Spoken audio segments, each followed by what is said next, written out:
अस्सलाम वालेकुम सर। वालेकुम अस्सलाम। सर ये बताएं आपकी नज़र में पाकिस्तान का सबसे ईमानदार महकमा कौन सा है? ईमानदार महकमा हमारे यहाँ आर्मी। अच्छा, जी। ओके। अच्छा आप बताओ आपकी नज़र में सबसे ईमानदार महकमा कौन सा है बिलाल? मेरी नज़र में तो आर्मी। अच्छा, आर्मी। तो अभी ये अंदर एक बेबी है, इससे पूछते हैं। यहीं पे बैठो।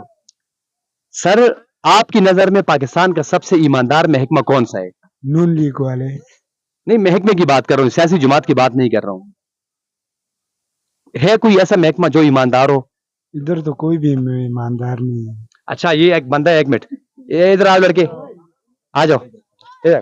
कारी साहब, आपकी नज़र में पाकिस्तान का सबसे ईमानदार महकमा कौन सा है? सबसे ईमानदार महकमा जो करप्शन